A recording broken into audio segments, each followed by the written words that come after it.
কাজ the sell structure অনলাইনে দিয়ে দিয়েছে, যারা অনলাইনে আছো তারা একটু দেখে নিও, অনলাইনে দেওয়া হয়ে গেছে।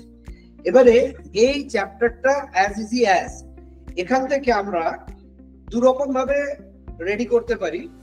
সেটা হচ্ছে আমরা যদি এই ফার্স্ট পেজটাই যাই, ফার্স্ট পেজ থেকে কটা কোশ্চেন তোরা তৈরি করতে পারবি বলতো? কি কি কোশ্চেন তৈরি হবে?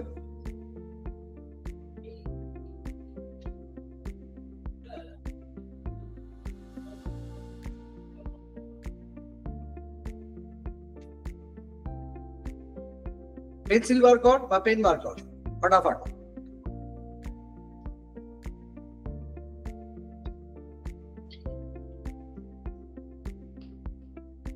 যারা অনলাইনে আছো তারাও করতে থাকো, আর যারা তোরা অফলাইনে আছিস তারা।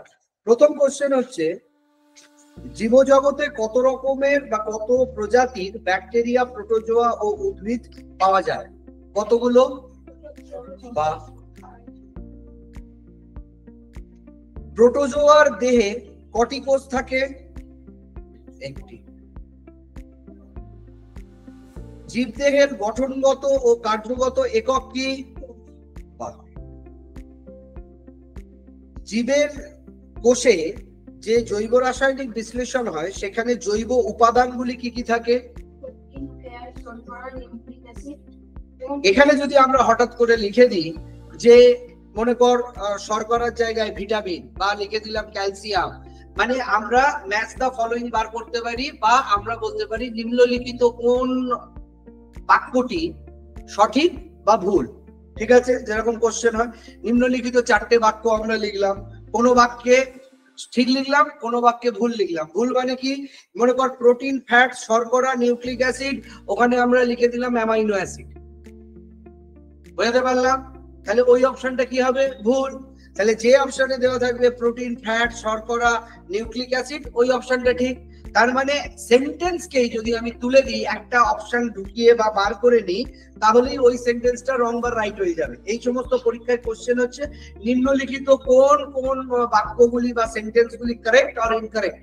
4টে সেন্টেন্স দিয়ে দেবে, একটা বার করতে হবে, বা এক বা একাধিক রাইট হতে পারে, এক বা একাধিক ভুল হতে পারে। অপশন হতে পারে ABC, A B, BCD, C, only B, বা অল অফ দ্য অ্যাবাভ, সবকটাই ভুল। বুঝতে পারলাম? এইরকম প্যাটার্নের কোশ্চেন করলে তখন আমরা এই জায়গাটা থেকে রাইট আর রং আনসার করতে পারবো। সেকেন্ড পেজে চলে যা। এখানে কিছু বুঝতে অসুবিধা হলো? বুঝতে অসুবিধা হয়নি?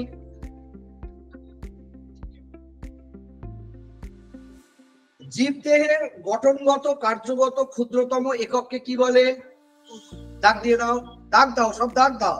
কোথায় কোথায় পড়তে হবে এটা আমি আজকে স্যাম্পল শেখাচ্ছি, এটাকে নিজেদের এইভাবে রেডি করতে হবে। ঠিক আছে? আচ্ছা, দ্বিতীয় হচ্ছে, একটি আদর্শ কোষের পরিমাপ কত? তার ব্যাস কত? কোষের পরিমাপ 3 নম্বর প্যারা, লাস্ট কর্নার সাইডে। একটি আদর্শ কোষের পরিমাপ কত?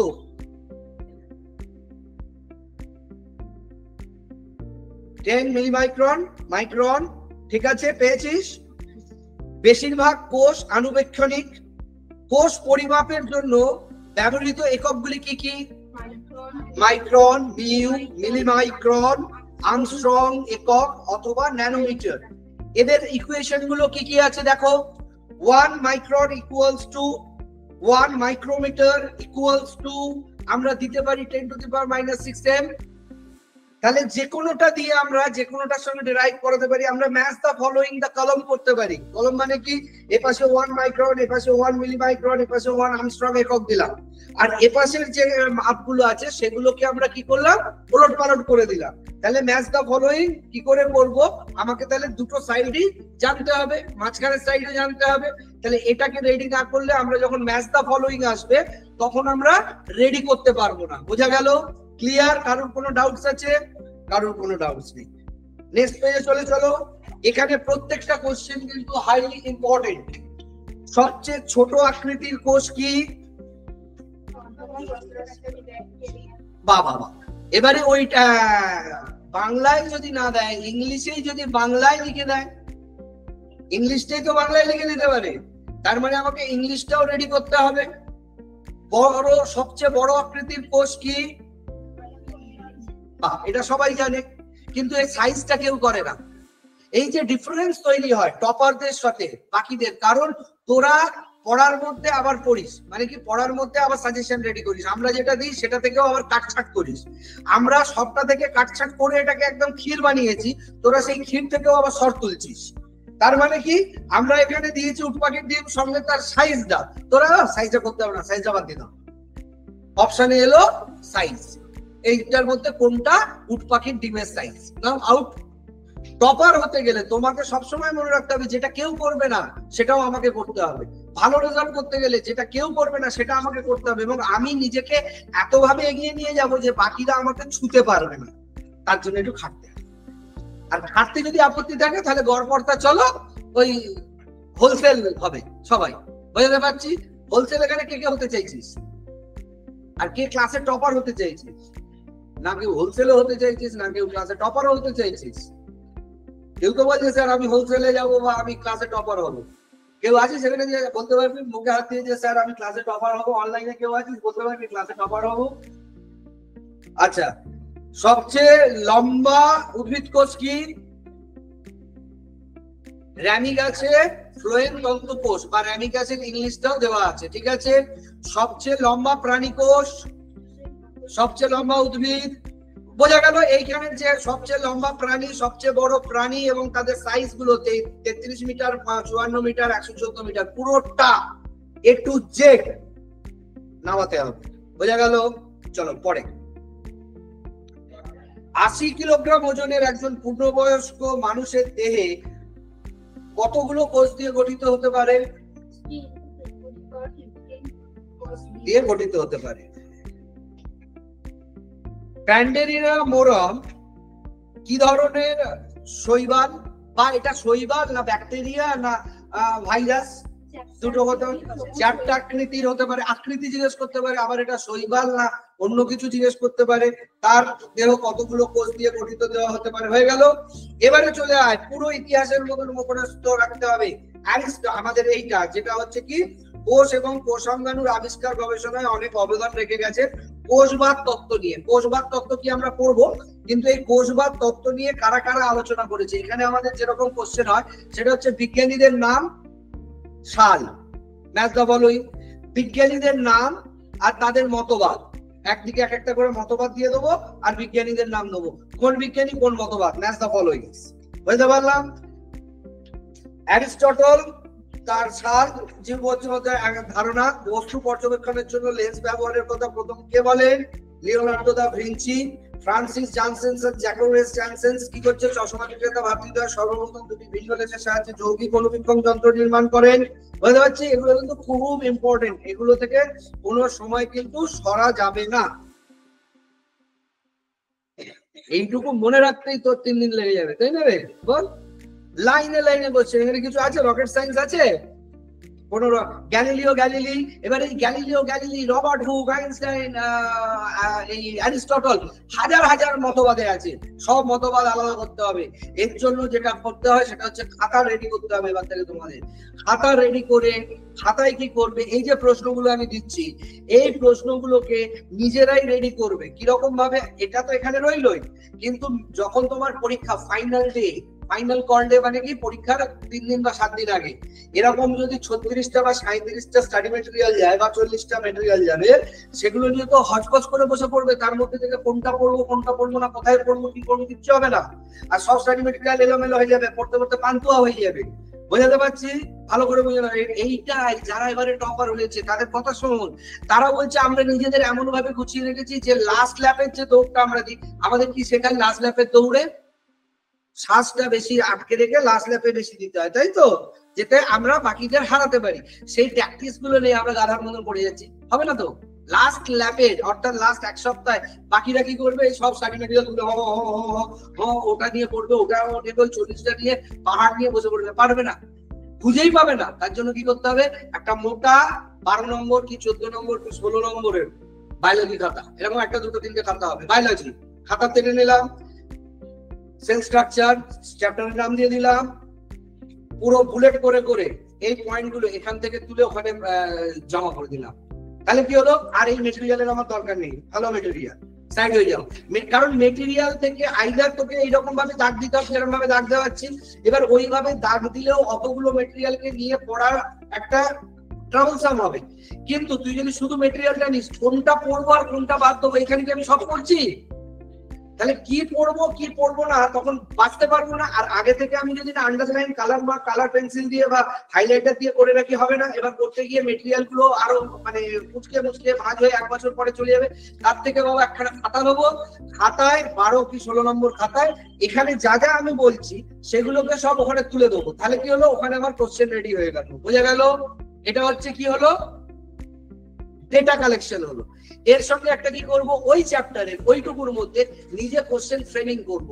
নিজে কোশ্চেন ফ্রেমিং করব মানে কি, যে কোশ্চেন গুলো আমি করে করে বলছি যে এটা ম্যাচ দ্য ফলোইং হতে পারে, এটা কারেক্ট সেন্টেন্স হতে পারে, এটা এক কথায় আসতে পারে যে এটা ঠিক না ভুল কি সাল, যেরকম ভাবে সাজাতে পারো তুমি। এইটুকু চ্যাপ্টারের এইটুকু আজকে 5 পাতা যে আমি পড়াবো, এই 5 পাতার মধ্যে থেকে কতগুলো ভ্যারাইটি কোশ্চেন রেডি করতে পারবে। মনে করো তুমি এক্সামিনার, এটা যে কি ভালো কাজ দেয় আর কি উপকার হয় তোদের আমি বলে বোঝাতে পারবো না। তুই যখন নিজেকে এক্সামিনারের জায়গায় বসাবি, মানে তুই নিজে পরীক্ষক, অন্যের পরীক্ষা নিবি, তখন তোর মধ্যে কিন্তু সব সেই এগুলো জেগে উঠে, দৈত্য দানব গুলো, যে কত ভাবে প্যাচে ফেলতে পারবো। মানে যারা এক্সামিনার তারা কি করে, তারা তো দৈত্য দানব হয়ে যায়, যে একে প্যাচে ফেলবো, যত টাফ কোশ্চেন করবো। টাফ কোশ্চেন করতে গেলে কি হয়, একদম খুঁটিয়ে খুঁটিয়ে নিজে কোশ্চেন এক্সট্রাক্ট করছি মানে তো আমার নিজেরও বেরিয়ে আসছে। কিন্তু আমি এক্সামিনারের যখন মাইন্ডসেট নিয়ে পরীক্ষা দিতে বসবো, মানে কোশ্চেন করতে বসবো, তখন ওই মেটেরিয়ালের 59-64 যেখানে যা যা আছে একদম মাইক্রো লেভেলে খুঁজে খুঁজে আমি কোশ্চেন বানিয়ে দিলাম 50টা। তাতে কি হলো, ওই কোশ্চেনটা আর কারুর কাছে নেই, কেউ তৈরি করেনি ওইভাবে। ওই কোশ্চেনটা আমার অ্যাসেট হয়ে গেল, প্লাস তো আমি আমার ডেটা রেখে দিয়েছি। এবারে ওই কোশ্চেনটাই ক্লাসে আলোচনা হবে, তোর খাতাটা নিয়ে নেবো, তোর খাতাটা নিয়ে নেবো, ওর খাতাটা নিয়ে নেবো। এবার তোর থেকে 20টা কোশ্চেন ওদেরকে করবো, তোর থেকে ওদেরকে করবো। তাতে কি হবে, তোদেরও মধ্যে ভ্যারাইটিটা বাড়বে। কিন্তু তোর কোশ্চেন কতজন আনসার দিতে পারছে তুইও দেখতে পাবি, যে তোর কোশ্চেনে কতজন বোল্ড আউট হচ্ছে, বা ওর কোশ্চেনে তুই বোল্ড আউট হচ্ছিস কিনা, কে কত টাফ কোশ্চেন করতে পারবে রেডি। আরে তোরা প্রত্যেকে এক্সামিনার, মানে তোরা বাচ্চাদের কি পড়াতে গেলে পরীক্ষার কোশ্চেন রেডি করতে পারবি না? তা তোদের জন্য তো কেউ না কেউ মাথাবাজি করছে।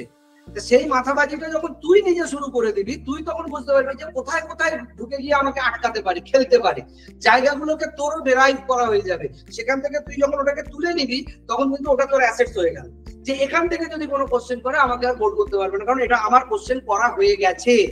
বুঝতে পারলাম? তাহলে আমাদের কি করতে হবে, প্রথমে ডেটাগুলো তুলতে হবে। এই ডেটাগুলোর উপরে এবারে ম্যাচ দ্য ফলোইং স্টাইলে করতে পারি, আমি কি বলে ট্রু ফলস করতে পারি, স্টেটমেন্ট ট্রু ফলস করতে পারি, সিঙ্গেল করতে পারি, প্যারা করতে পারি। যে কোনো ভাবে কোশ্চেনটাকে করে আমাদের কাছে ঘুম পেয়ে যাচ্ছে, ওর ঘুমিয়ে পড়ছে, ঝোঁক এসে গেছিল। মানে এই যে আমি এত ইম্পর্টেন্ট ক্লাস নিচ্ছি তাতে ওর ঝোঁক আসছে ঘুমে, স্যার বলছে বোর, স্যারের কথা মানে এসে গেছে এসির হাওয়ায়, আস্তে আস্তে ঘুম। তাহলে বোর্ডে বোঝালে, এটাকে যদি আমি এত ইম্পর্টেন্ট প্র্যাকটিস বোঝাচ্ছি, টেকনিক বোঝাচ্ছি, সেখানে যদি ও বোর্ড হতো তো হয়ে গেছে। ব্যাপারটা কি বললাম বুঝতে পেরেছিস? বোর্ড ওয়ার্কে কি লাভ, মানে কি হয় বুঝতে পারছিস তো? মাথার উপর দিয়ে যাচ্ছে, নেবার ইচ্ছা নেই, এখানে ঘুম পেয়ে যাচ্ছিস। এত ইম্পর্টেন্ট ক্লাসে বসে বসে ঘুমোচ্ছে, মানে ঘুমের ঢুল এসে গেছে। আর একটু হলে আমি যদি না দেখতাম, ও যেত, ও কালকে ও যাবে, তোকে একা নয়, কেউ না কেউ যাবে। এই হচ্ছে তোদের এনার্জি লেভেল। একটা ফিজিক্সের ক্লাস সারাদিনে করে আউট হয়ে গেছিস, তাহলে এই ফিজিক্সের পরে কেমিস্ট্রির পরে বায়োলজি, একদিনে যদি 4টে ক্লাস যাবে, আর কিছু অস্তিত্ব থাকবে লাস্ট ক্লাসে? 1-2 ঘন্টার ফিজিক্স ক্লাস করেই হ্যাং, ঘুম পেয়ে যাচ্ছে, মাথা হ্যাং করে গেছে, আর মেমোরি কাজ করছে না। তাহলে এবারে যদি একটা ফিজিক্স, একটা কেমিস্ট্রি, একটা বায়োলজি একদিকে দিয়ে কোথায় যাবি ভেবে দেখে নেই, তোদের ক্যাপাসিটি কইটুকু ভেবে দেখে নেই। বিরাট কিছু ক্যাপাসিটি নয়, এর মধ্যেই ঘুম পাচ্ছে ক্লাসে। অতএব এখন থেকে একটা মুহূর্ত যেটুকু ফ্রেশ টাইম আছে, ভালো এনথু পাচ্ছিস, খেটে নে, নইলে কিন্তু পরে পুরো খেটে যাবি। এখন না খাটলে পরে ঘাটবি। চল পরেরটা, এখান থেকে দেখ টানা নেমেছে। গ্যালিলিও, রবার্ট হুক থেকে শুরু করে Leeuwenhoek, Robert Brown, Wagner, Dujardin, পার্কেলপি, স্লেইডেন, সুয়ান, হেলকিং, ফ্লেমিং, ওয়ার্ল্ডেভার, হার্ডউইক। স্যার এগুলো সব করতে হবে। আমি বলবো যদি 1 থেকে 100 এর মধ্যে বা 1 থেকে 500 এর মধ্যে র্যাঙ্ক করতে হয় সব করতে হবে। যদি মনে হয় যে স্যার 500 এর উপর আমি গেলেও চলে যাবে, তাহলে কয়েকটা ছেড়ে দিতে পারিস। আর যদি মনে করিস যে সরকারি কলেজে র্যাঙ্ক না হলেও চলবে, বাদ দিয়ে দিতে পারিস। কেন? কারণ 2, 3, 4 নাম্বারের ডিফারেন্সে সরকারি কলেজে র্যাঙ্ক আসবে যাবে। সরকারি কলেজে র্যাঙ্ক পেতে গেলে এখান থেকে যদি একটা আমি তো কোশ্চেনে ফেলবই, বিজ্ঞানী দেবো, সাল দেবো না বিজ্ঞানী দেবো, মতবাদ দেবো, দিয়ে ম্যাথ দা ফলোইং ফেলে দেবো, গল্প শেষ হয়ে যাবে। এবারে কোশ্চেনই আসবে দেখবি, সেখানে একটা সেন্টেন্স হয়তো বলবে এই মতবাদটি কার। আমি সেটা কি করি, একটা কোশ্চেনে 4টে ঢুকিয়ে দিই।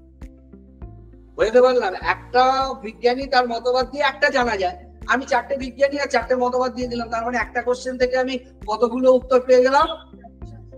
ভুল হলে কি হলো, একটা যদি কম্বিনেশনে ভুল যায় তাহলে পুরো কোশ্চেনটাই ড্যামেজড।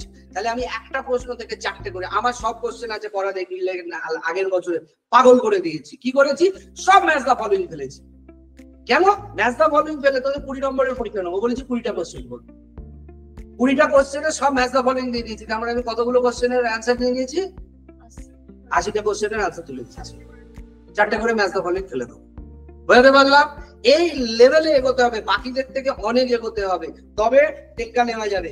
এগুলোকে কি করবি, এগুলোকেও খাতায় আলাদা করে লিখে নিতে পারিস, মেটেরিয়ালে রাখবি না, ঠিক আছে? সাল দিয়ে আলাদা করে খাতায় লিখে নিবি।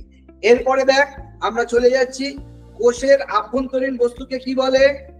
একদম সিম্পল কোশ্চেন হয়তো দিলে 1 নম্বরে, তাই বলতে পারছিস না। তোরা বায়োলজি পড়ে এসেছিস, কি সুন্দর। কোষের আভ্যন্তরীণ বস্তুকে প্রোটোপ্লাজম বলে। দেখ, কোষবাদ, প্রবক্তা এবং মতবাদে লেখা আছে। দাগ দে, লাইনে লাইনে কোশ্চেন দাগ দিয়েছিস। বাহ। নিউক্লিয়াস ও সাইটোপ্লাজম নিয়ে প্রোটোপ্লাজম গঠিত হয়, ঠিক আছে? কোষবাদ কাকে বলে? কোষবাদ কাকে বলে? বিভিন্ন কোষ নিয়ে যেটা হয় সেইটা, কিন্তু কোশ্চেনটা ওখানটা দাগ দিয়ে রাখতে পারিস। কোষবাদে একটা সংজ্ঞার হয়তো একটা পার্ট তুলে দিয়ে বলতে পারে এটি কার সাথে যুক্ত বা কার সঙ্গে সম্পর্কিত, সেরকম একটা দিতে পারে। কিন্তু আসল যেটা দেবে সেটা হচ্ছে কোষবাদের প্রবক্তা। কোষবাদের প্রবক্তা কারা কারা? এই যে দুজন, তাদের নাম এবং তাদের সাল। একজন হচ্ছে ম্যাথিয়াস জেকব স্লেইডেন, একটু আগে পড়ে এলাম। আর একজন হচ্ছে জীববিজ্ঞানী থিওডর সোয়ান। বিজ্ঞানী, জীববিজ্ঞানীর নাম, সাল আর তার মতবাদ দিয়ে 2 থেকে 3টে কোশ্চেন আসবেই আসবে, প্রত্যেকবার আসতেই হবে, ঠিক আছে? একটা কোশ্চেন এলেও মারাত্মক, ওই একটা কোশ্চেনে দেখবি 100টা র্যাঙ্ক ঢুকে যাবে। বুঝতে পারলাম? চলো, আচ্ছা, এবারে হচ্ছে এদের যে মতবাদ স্লেইডেন এবং সোয়ানের, তাতে কি কি বিশিষ্ট মানে বৈশিষ্ট্য আছে। একটা হচ্ছে উদ্ভিদ ও প্রাণীদেহ দিয়ে কোষ গঠিত হয়, জীবনের এককে কোষ বলে। কিন্তু সব থেকে যেটা বড় জিনিস সেটা দেবে ওই ম্যাথ দা ফলোইং এ, পূর্বতন মাতৃকোষ থেকে নতুন অপত্য কোষ সৃষ্টি হয় এবং কোষ বিভাজন দ্বারা জীবের বৃদ্ধি ও জনন ঘটে। এখানটা কারোর বুঝতে অসুবিধা আছে? নেই? তাহলে এখানে এবার একটা কোশ্চেন হতে পারে, এটা আধুনিক কোষবাদ না এটা আদি কোষবাদ? বলো। তাহলে আধুনিক কোষবাদের বৈশিষ্ট্যগুলো কি কি? আমি একটা বৈশিষ্ট্য লিখে দিয়ে লিখতে পারি, এটা জন স্লেইডেনের মতবাদ, নাকি এটা হচ্ছে আমাদের রুডলফ ভার্চাউ এর মতবাদ। রুডলফ ভার্চাউ হচ্ছে আধুনিক কোষবাদের মতবাদের প্রবক্তা, আর আমাদের স্লেইডেন আর জেকব থিওডর সোয়ান এরা কোন আদি কোষবাদের মতবাদের প্রবক্তা। তাহলে আদি কোষবাদের মতবাদের প্রবক্তার যে পয়েন্টগুলো আছে আর আমাদের যেটা আধুনিক মতবাদের কোষবাদের এগুলো আছে বৈশিষ্ট্যগুলো, আমি যদি এইখান থেকে একটা তুলে দিই, সেটা হচ্ছে যে কোন জীবের বিশেষ ধর্ম ও জীবের বিশেষ কোষের উপর নির্ভর করে আধুনিক কোষবাদের মতবাদ না স্লেইডেনের সোয়ানের কোষবাদের মতবাদ। বোঝা গেল? তাহলে এখানে প্রত্যেকটা আমাকে রাখতে হবে। কোষবাদের ব্যতিক্রম কোথায় ঘটে? প্রোটোবায়োটিয়া আর অন্তর্গত ভাইরাস, ভাইরয়েডস এবং প্রিয়ন্স। তাহলে আমরা যদি লিখি কোষবাদের ব্যতিক্রম দেখা যায় প্রিয়ন্সে, না প্রোটোবায়োডে, না ভাইরাসে, না ভাইরয়েডে, সবগুলোই হবে। বোঝা গেল? Good enough. তাহলে এরকম ভাবে নিজেরা কোশ্চেন রিলেট করে তৈরি করে আনসার গুলোকে জেনারেট করবে। তারপরে হচ্ছে কি ভাউকেরিয়া জাতীয় শৈবাল, রাইজোপাস ও মিউকার জাতীয় ছত্রাকের দেহকোষ বহু নিউক্লিয়াস যুক্ত কোষ কে? তাহলে ভাউকেরিয়া জাতীয় শৈবাল বা রাইজোপাসও হতে পারে, মিউকারও হতে পারে। বুঝতে পারলাম? Good enough. আর এটা হচ্ছে সেই ছোটবেলার কোশ্চেন, ব্যাকটেরিয়া একটি কোষ কিন্তু ভাইরাস কোষ নয় কেন? বোঝা গেল? এর মধ্যে কারণ হচ্ছে ভাইরাসের প্রোটোপ্লাজম ও অর্ধভেদ্য বা নির্বাচিত ভেদ্য পর্দা নেই এবং পোষক কোষ ছাড়া ভাইরাস বিভাজিত হতে পারে না। এর জন্য ভাইরাসকে সজীব ও অজীব বস্তুর মধ্যবর্তী দশার বস্তু বলা হয় এবং সমস্ত ভাইরাসকে অকোষীয় পরজীবী বলে আখ্যা দেওয়া হয়। কোনো ডাউট আছে এটার মধ্যে? Simple as that. এবারে চলে এসো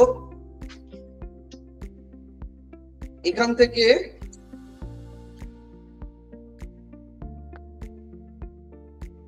এককোষী জীবের সব জৈবনিক কার্যকলাপ একটি কোষের মধ্যে দেখা যায়, কিন্তু বহুকোষী জীবের ভ্রূণদশায় কোষের বিভেদীকরণের ফলে বিভিন্ন কোষগুচ্ছ ও বিভিন্ন অঙ্গ গঠন করে। একদম second last line of the page. পেজিস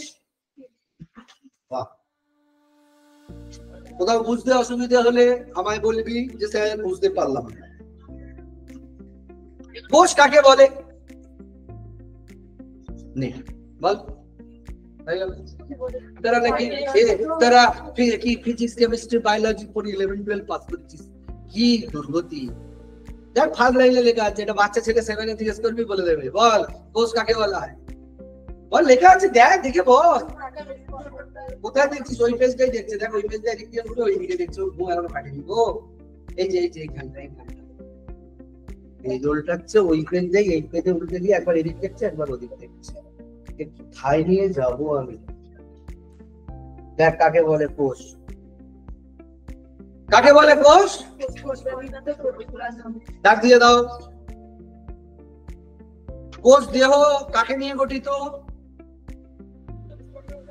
কোষ পর্দা ও প্রোটোপ্লাজম। কোষকে সুরক্ষিত করে কে? আর প্রোটোপ্লাজমকে ধারণ করে না? করে তো। তাহলে শুধু বললি কেন ওটা? বোঝাতে পারলাম? তাহলে একটা বললি আর পরেরটা বাদ দিলে হবে না, পুরোটাই যাবে। প্রোটোপ্লাজমকে কোষের জীবন বলা হয়। কেন বলা হয়? প্রোটোপ্লাজমের দুটি অংশ কি? সব দাগ দিয়ে দাও। নিউক্লিয়াস কোথায় অবস্থান করে?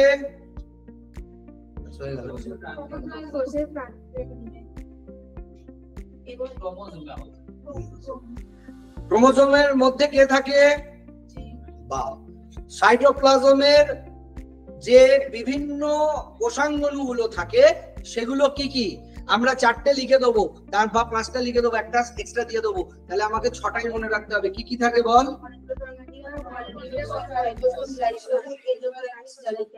বোঝাতে পারলাম? প্রত্যেকটা মুখস্থ করতে হবে। আচ্ছা, এবারে হচ্ছে কোষাঙ্গাণু এবং উদ্ভিদ কোষ এবং প্রাণী কোষ বিভিন্ন প্রকারের হয়। যেমন উদ্ভিদ কোষে কি প্লাস্টিড থাকে না থাকে না? উদ্ভিদ কোষে প্লাস্টিড থাকে না থাকে না? প্রাণী কোষে থাকে না। দাগ দিয়ে দাও। লাইনে লাইনে, একে বলে লাইনে লাইনে কোশ্চেন। এতক্ষণে বোধহয় গোটা 30-40 কোশ্চেন তৈরি হয়ে গেছে। হ্যাঁ, কে করবে? 2 পাতা থেকে 30-40। থিওরিতে কি এটা পড়ানো যাবে? গোটা গোটা বলে দেবে। খুঁচিয়ে খুঁচিয়ে কোশ্চেন সন্না মেরে মেরে তুলতে হবে। লাইন লাইন থেকে কোশ্চেন উঠবে, সেই লাইনের মেটেরিয়াল করে দিচ্ছে। অতএব এর একটা লাইন ছাড়া যাবে না, কিছু লাইন ছাড়া। অতএব এখান থেকে কি কত কোশ্চেন জেনারেট করতে পারবে সেই তত মাইলেজে এগোবে। বুঝতে পারলাম? পরেরটা কোথায় যাচ্ছি? তাহলে প্রাণী কোষে সেন্ট্রোজোম থাকে যা উদ্ভিদ কোষে থাকে না। আবার একটা হলো কি, উদ্ভিদ কোষে প্লাস্টিড থাকে যা প্রাণী কোষে থাকে না।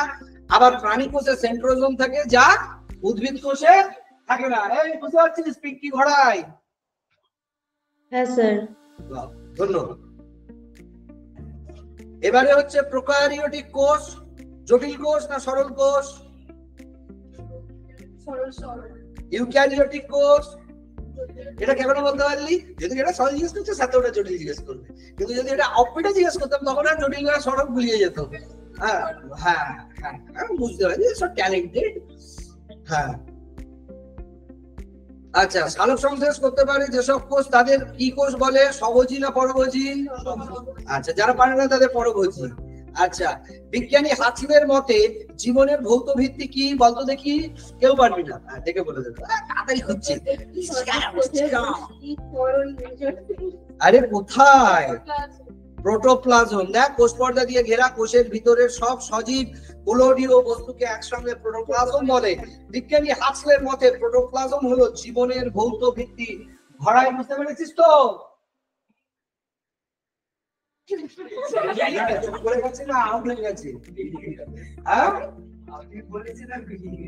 বেরিয়ে গেছে না নেট কাট হয়ে গেছে?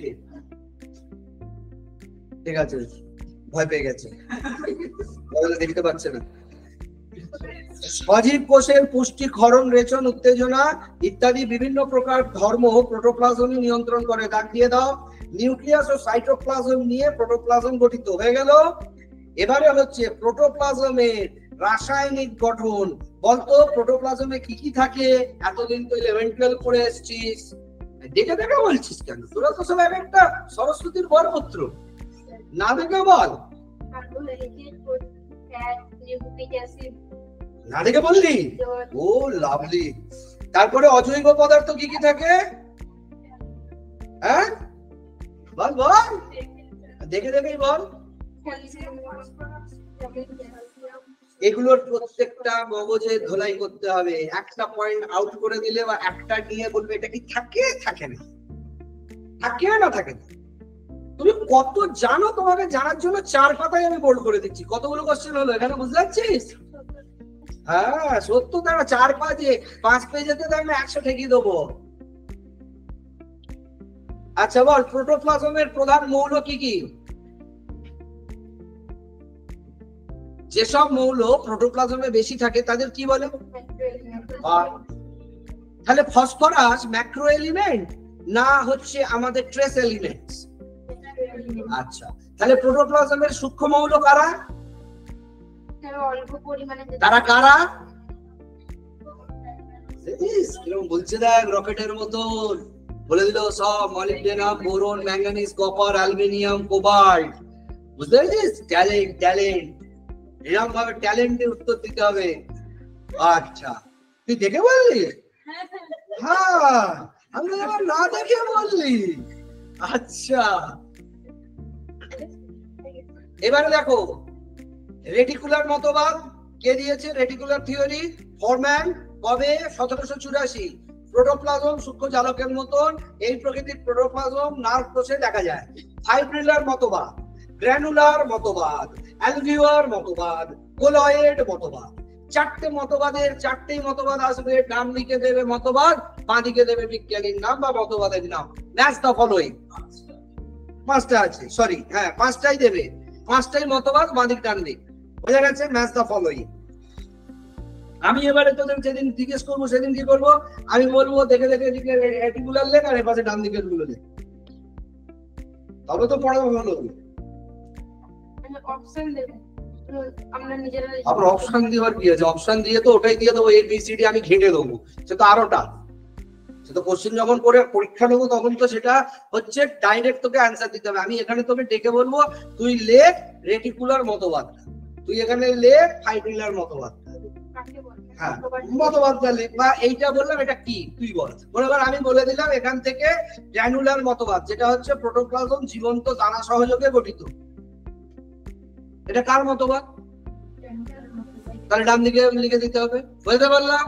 এইভাবে পড়াশোনাকে তৈরি করতে হয়, তবে এই সমস্ত পরীক্ষার জন্য এগোতে পারিস। আচ্ছা, এখানে দেখ কোলয়েড মতবাদে তরল বা অবিচ্ছিন্ন দশার আগে দেওয়া আছে সূক্ষ্ম কণিকার সাইজ গুলো। সেই সাইজ গুলো কিন্তু করে নিবি ব্যাস যুক্ত। বুঝতে পেরেছিস?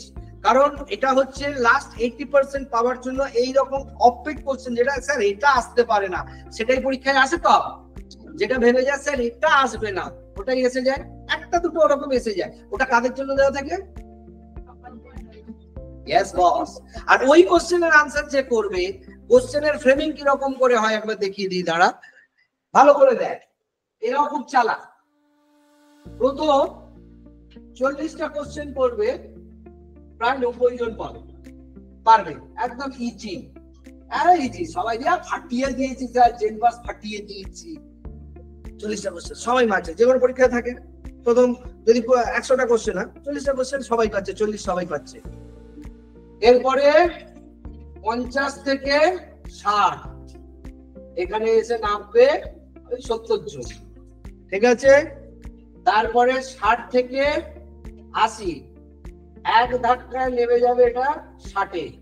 তারপরে 80 থেকে 90 এটা এক ধাক্কায় ড্রামাটিক্যালি করবে 10 জন, তাই হয়তো রে? হ্যাঁ, আর এই 90 থেকে 100 একেবারে ড্রাস্টিক্যালি নেবে 1 কি 2। আনসার করতে পারবে। এই সেগমেন্টে তোমাদের কিন্তু ঢুকতে হবে। এইটা হচ্ছে র্যাঙ্কের সেগমেন্ট, এটা টপারদের সেগমেন্ট। কিন্তু এই যে 60 থেকে 10-এ নেমে যাবে, 80 পর্যন্ত মোটামুটি 60 জন টেনে তুলে দেবে, 70 তো পুরো, 90 তো, 40 তো ছেড়ে দাও, 40-এ কোনো জায়গায় নেই। 50 থেকে 60 মোটামুটি 70 জন মেরেই দেবে। এবারে যখন সব নিট ফিট ঘেটে আসবে, সেটা 60 থেকে 80 তুলবে এইখানে 60 জন। কিন্তু তারা এসেও কিন্তু র্যাঙ্কে স্টে করতে পারবে না। র্যাঙ্কে স্টে জায়গা কোনখানের ঘর? 80 থেকে 90-এর ঘর। সেখানে কজন বসে আছে? 100 জনের পরিপ্রেক্ষিতে আমি এটা বললাম। তার মানে 80 আর 90 পাওয়া মানে 10টা কোশ্চেনের মধ্যে 2টো মাত্র ছাড়া যেতে পারে, বুঝতে পারলাম? অতএব এই সেগমেন্টের বাদে কিন্তু কেউ র্যাঙ্কে থাকবে না বন্ধু। 40টা পেরেছি তো স্যার, এখানে পরীক্ষা দিচ্ছি স্যার, 140 পাচ্ছি তো স্যার, ঘন্টা হবে। 140 পেলে ঘন্টা হবে, জাস্ট ঘন্টা। 50 পাচ্ছি তো স্যার, 60 পাচ্ছি তো স্যার, কোনো লাভ নেই, ওটা কেউ র্যাঙ্ক দেবে না। স্যার 70 পাচ্ছি তো, র্যাঙ্কের কাছাকাছিও নেই। 60 থেকে 80 হচ্ছে র্যাঙ্কের কাছাকাছি নেই। এবছরে কাট অফ গেছে, আগের বছরে 85, 80-র ওপর থেকে প্লাস 80, মানে যেটা লাস্ট হয়ে গেছে 80 প্লাস জেনারেল ক্যাটাগরিদের জন্য। এখানে এসসি এসটি ওবিসি কে আছিস? কেউ নেই, সবকটা জেনারেল। তোর এসসি আছে, তুই হয়তো এই 60 থেকে 80 ক্যাটাগরিতে ঢুকতে পারবি। বাদ বাকি জেনারেল কোনো জায়গায় নেই, 50, 60 থেকে 80 কোথাও নেই। এবছরের রেজাল্ট দেখেছিস? নিটে কাট অফ জেনারেলে 580, এসসি এসটি ওবিসি সব ওদিকে ছেড়ে দে। টোটাল কাট অফ এসছে 600-র ওপর, 720-তে 650-এর ওপরে, 650 থেকে 635 পর্যন্ত কাট অফ গেছে। তাহলে জেনারেলের কাট অফ, এমনি এসসি এসটির কাট অফ এসছে অনেকটা নিচের দিকে, 350-400 কাছাকাছি এসছে। আমার কাছে লিস্ট আছে, আমাদের এতে দেওয়া আছে, পেজে দেখে নিবি। আজকে তোদের গ্রুপে দিয়ে দেবো আজকে পুরো নিটের জিস্ট, বুঝে নিবি। এই সেগমেন্ট ছাড়া কিন্তু র্যাঙ্কের আশা করবি না। যাই হোক, পরের বারটায় চলে চল। উদ্ভিদ কোষে কোষ প্রাচীর বাদে কোষ পর্দা ও কোষের সম্পূর্ণ অংশকে একত্রে কি বলে? জানতিস তো? এটা মনে ছিল তো? জানতিস, মনে ছিল তো?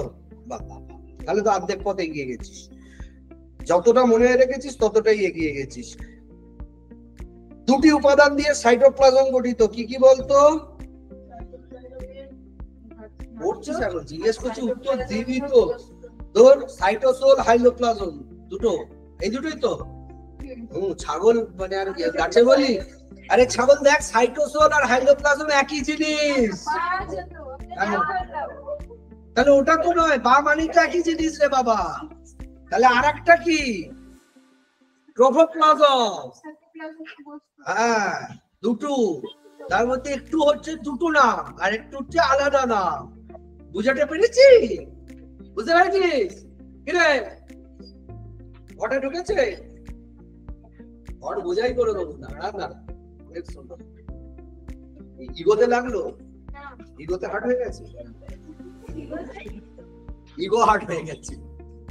ক্লাসে কোনো ইগোটা ওই দরজার বাইরে রেখে আসবে। মেনলি আমার ক্লাসে তো ইগো দরজার বাইরে, সবাইকে বলে দিচ্ছি, নইলে তো ঘুম পেয়ে যাবে। ঘুমন্ত সব এরা হচ্ছে ঘুমন্ত অভিযোগী। এরা আন্ডার এস্টিমেট করতে নেই। যারা ঘুমোয় তারা কিন্তু আসলে ভলক্যানো, দিনের শেষে তারা কিন্তু sleeping volcano. Then at the end of the day they be wrap করছে, ইয়া 80-90 সব মক টেস্টে পাবে। এখন একটু ঘুমিয়ে নিচ্ছে। ঘুমন্ত বলে কি আর্মিও গেলে নয়? তুমি এরকম বলতে চাইছো? চলো আবার, এক্টোপ্লাজম কাকে বলে এবং এক্টোপ্লাজমের বৈশিষ্ট্য কি? প্রোটোপ্লাজমের মধ্যে যেটা অদানাদার অংশ এক্টোপ্লাজম, দানাদার অংশ মানে দানাদার যেটা সেটা হচ্ছে এন্ডোপ্লাজম। এক্টোপ্লাজম, এন্ডোপ্লাজম, বুঝে গেছো?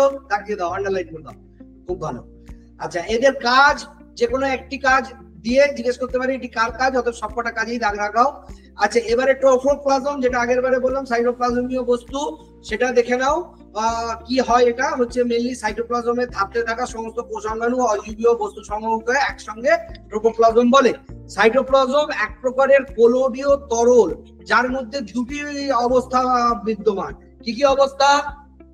দেখো দেখো, অবিচ্ছিন্ন বিস্তৃত দশা, জলের অণু নিয়ে তৈরি, এবং বিচ্ছিন্ন বিস্তৃত দশা, প্রোটিন, স্নেহ পদার্থ, নিউক্লিক অ্যাসিড ইত্যাদি কোলয়েড কণা নিয়ে গঠিত। তাহলে এখানে জিজ্ঞেস করতে পারে বিচ্ছিন্ন দশার এলিমেন্টস গুলো কি কি, আর তোর অবিচ্ছিন্ন বিস্তৃত দশার উপাদানগুলো কি কি। ঠিক আছে, এরপরে দশা পরিবর্তন। দশা পরিবর্তন কেন হয় না, জলের পরিমাণের তারতম্য হওয়ার ফলে সাইটোপ্লাজম কখনো আঠার মতন জেলি আকার ধারণ করে। অর্থাৎ এই যে দশা পরিবর্তন হয়, কার জন্য হয়? সাইটোপ্লাজমের দশার পরিবর্তন কার জন্য হয়?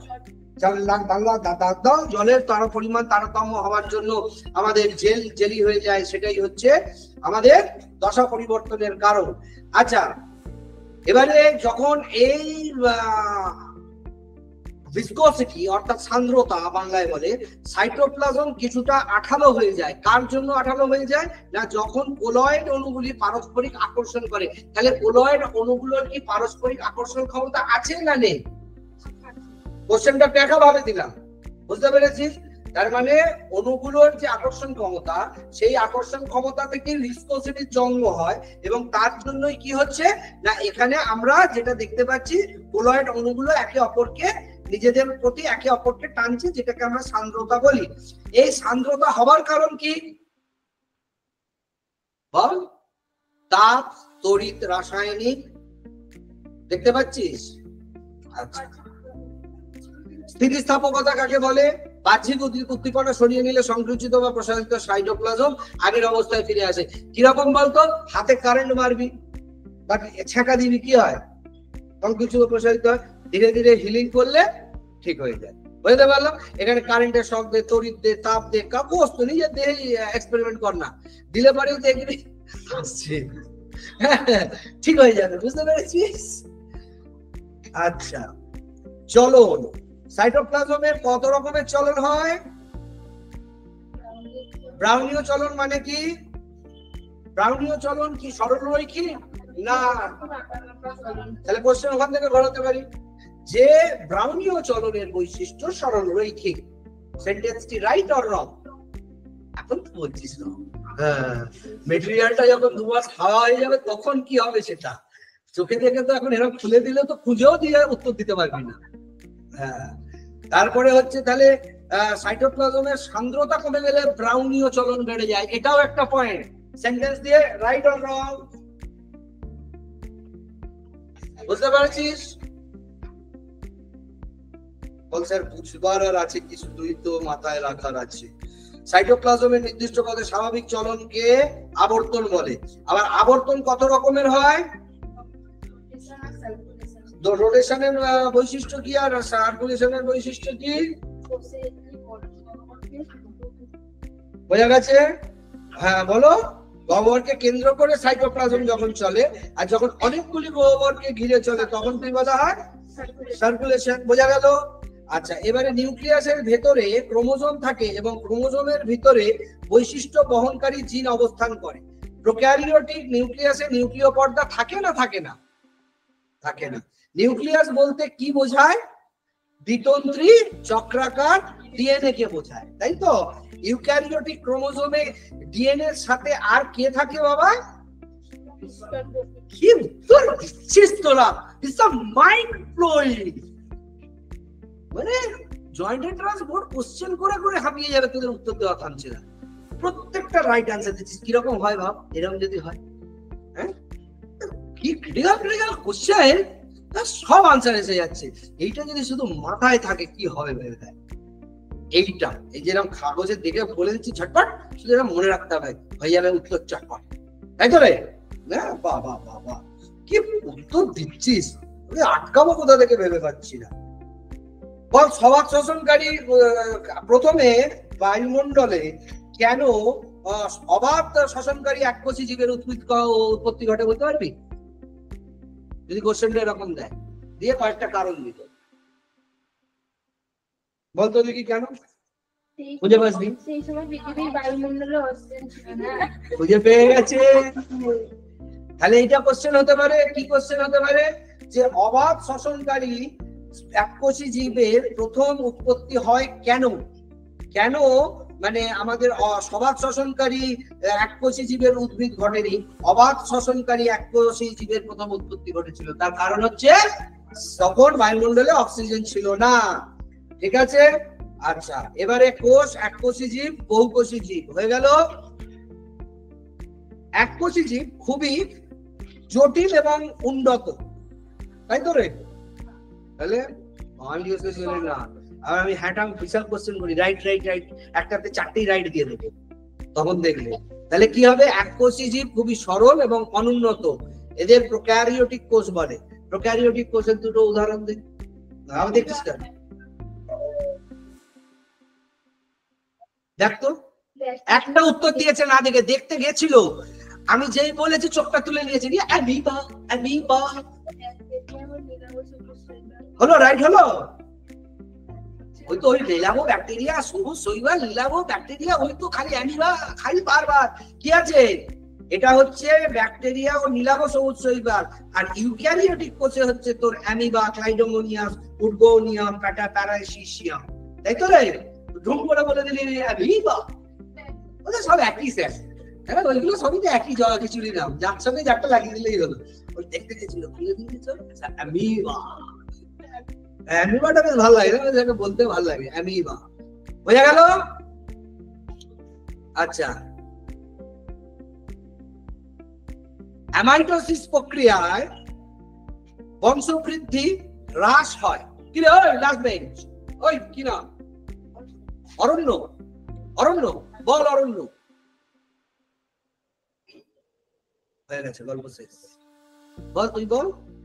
অ্যামাইটোসিস প্রক্রিয়ায় বংশবৃদ্ধি হ্রাস পায়। কোথায় লেখা আছে? বার করে দেখ।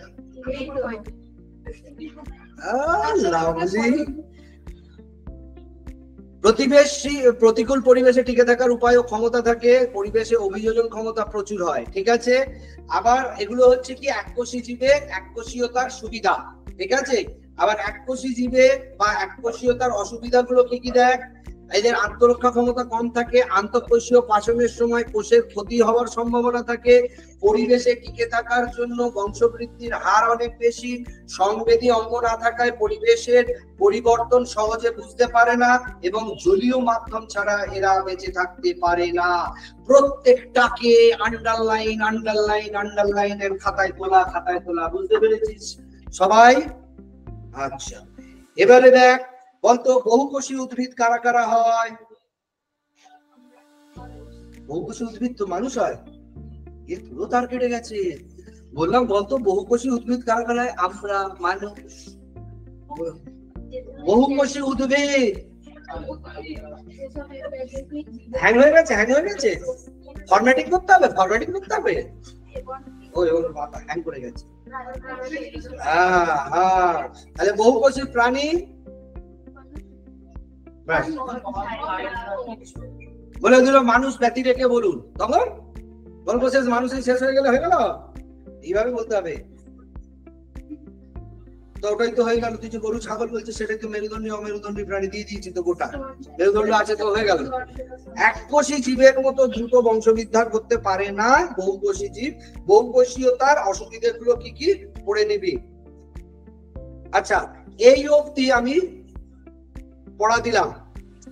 এইটুকু মধ্যে এই এই এই মেটেরিয়ালটাকে যদি কেউ আরেকটু এগিয়ে যেতে পারিস, আরেকটু এইভাবে এগিয়ে যাবি। যদি না পারিস, এইটুকুই তোরা কি করবি, খাতায় আগে তুলবি। বোঝাতে পারলাম? প্রত্যেকটা কোশ্চেন আনসার দাগ দিয়ে নিবি। এবারে আমি নেক্সট কাল বাদ পরশু, আজকে কি বার? মঙ্গলবার। একদিন সময় দিই, বুধবার।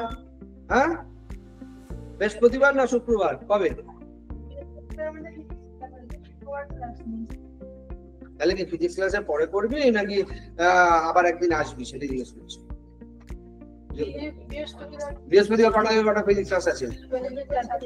4টে আছে তো, তাহলে ওই 5টা থেকে 6টা অবধি করে দেবো, 1 ঘন্টা তো পড়া দিয়ে ধরা হয়ে যাবে। দুটোর আগে আছে অন্য ক্লাস। আচ্ছা তাহলে শুক্রবার দিন করে দিই, তাহলে বাকিটাও পড়িয়ে দেবো যতটা আছে, আর দাগ দিয়ে দেবো, আর একটু পড়া নিয়ে দেবো, আরেকটা মেটেরিয়াল কিছু করে দেবো। স্যার শুক্রবার হবে না স্যার, তো স্কুল আছে তো আমার, হবে না স্যার। কবে? শুক্রবার দিন। কবে কবে স্কুল নেই তো? না শুক্রবার তো স্কুলে যে প্র্যাকটিক্যাল আছে, হবে না। শনিবার? হ্যাঁ শনিবার পারবো। তাহলে শনিবার দিনে আমরা করি একটা ডেট। বায়োলজি ক্লাস তাহলে এই আজকের দিনটা থাকবে। আজকে কি বার হলো? মঙ্গলবার।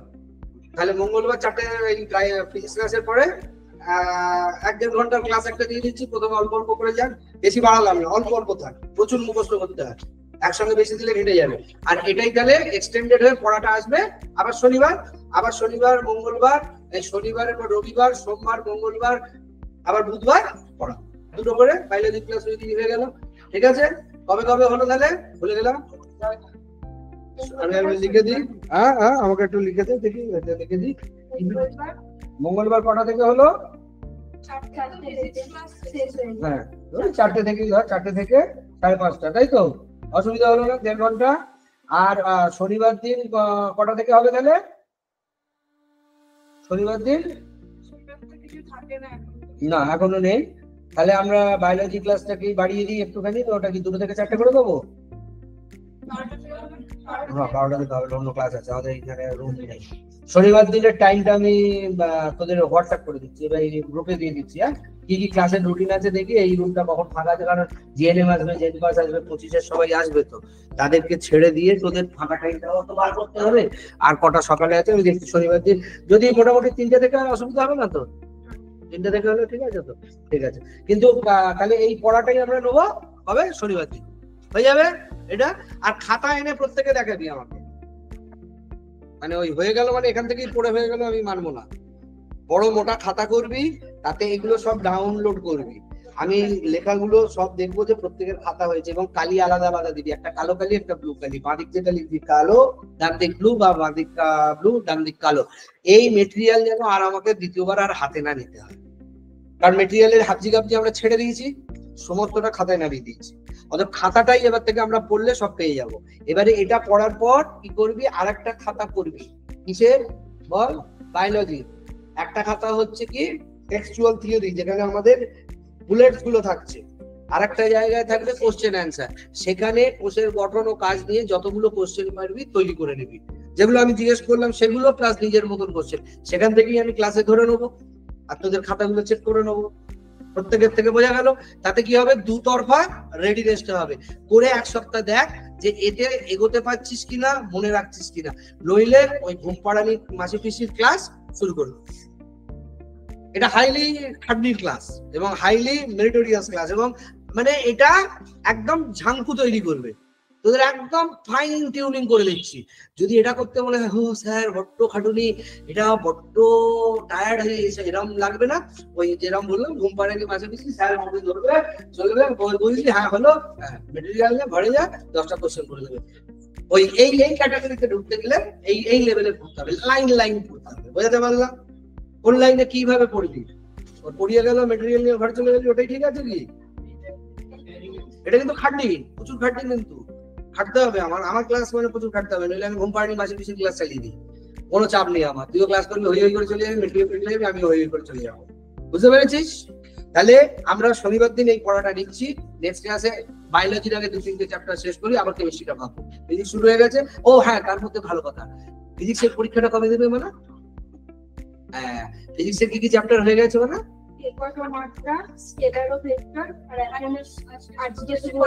আজকেরটা তো আমি ধরবো না, বাকি দেওয়ার। হ্যাঁ, তাহলে ওই দুটোর জন্য পরীক্ষা দিতে আলাদা ডেটে আসবে না একই দিনে আসবে? কেন হয়নি? এই এক সমস্যা, এই এক সমস্যা। মাঝখানে কোনটা হয়েছে যেটা সবার হয়েছে? হ্যাঁ, একক আর মাত্রা, ওটা আমার তোর হয়নি।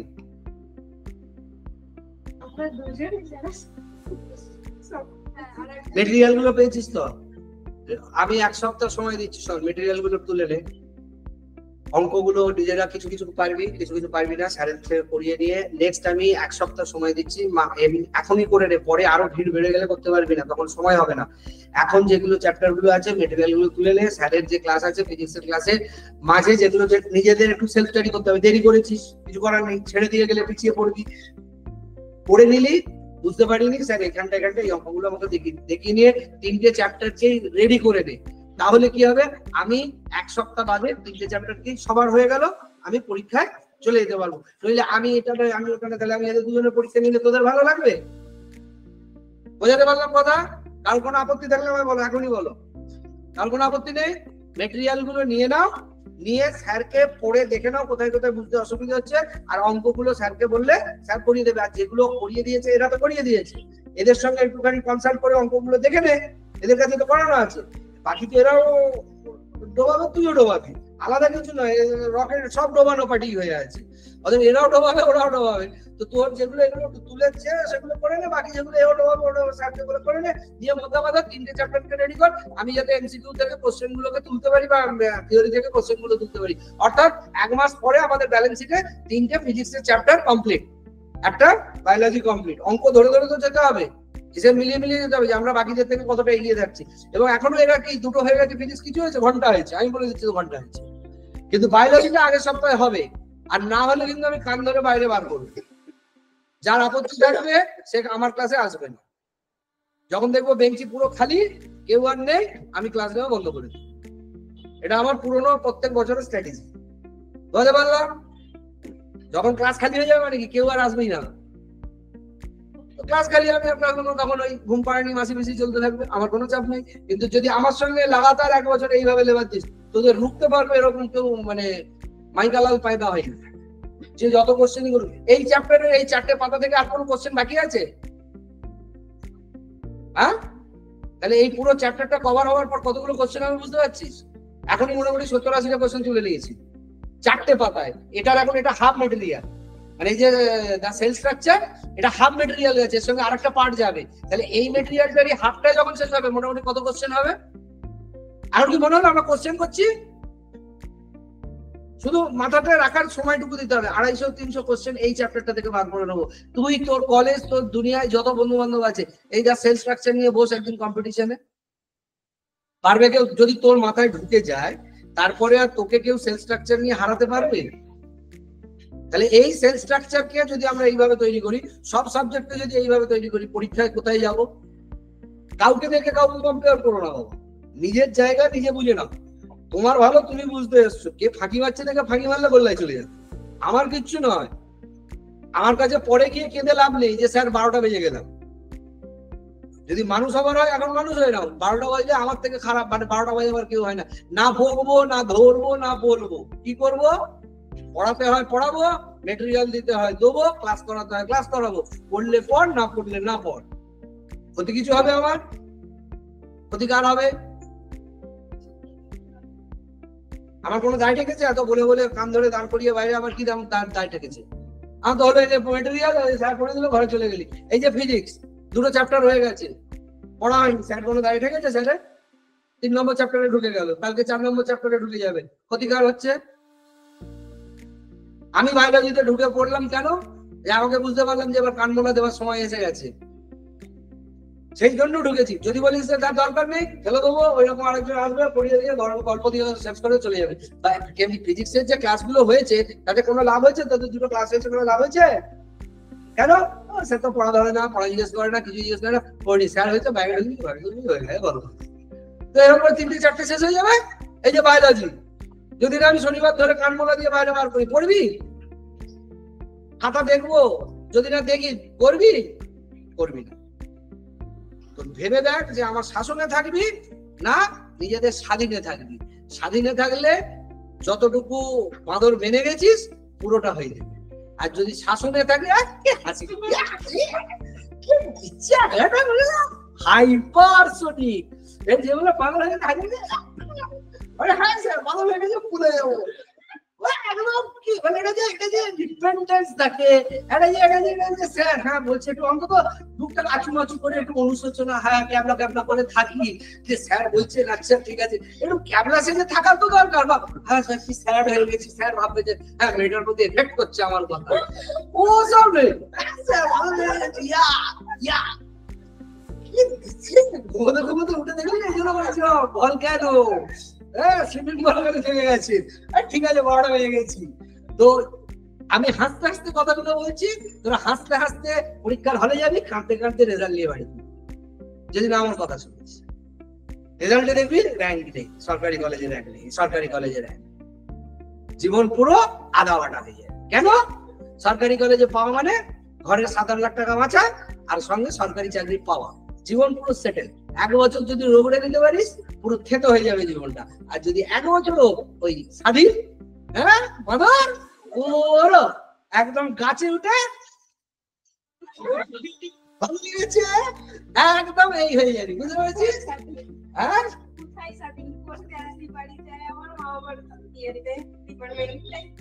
ও কি স্বাধীনতা চাইছিস? রিল ইনস্টা করবি? দাঁড়া কালকে আমি ওখানে একটা স্ট্যান্ড বানাচ্ছি রিলের, হ্যাঁ শুধু নিবি আর রিল বানাবি, দিয়ে ইনস্টাগ্রামে আপডেট মানুষরা বুঝলো স্বাধীন হতে পারিস। কাল থেকে আমি সব চারদিকে সেলফি পয়েন্ট করে দেবো। দেখ এই বাক্সগুলো করা ছিল আগে রিল করার জন্য, এখানে এক একটা করে ডেকোরেশন করে দেবো, রিল বানাবি আর স্বাধীন হয়ে যাবি, বুঝতে পেরেছিস? পড়াটা কালকে করে আসবি, নইলে কানের গোড়ায় দেবো। আর কি বললাম জানো, এই তুই এটা নিয়ে নিবি রিসিপ্টটা, ঠিক আছে?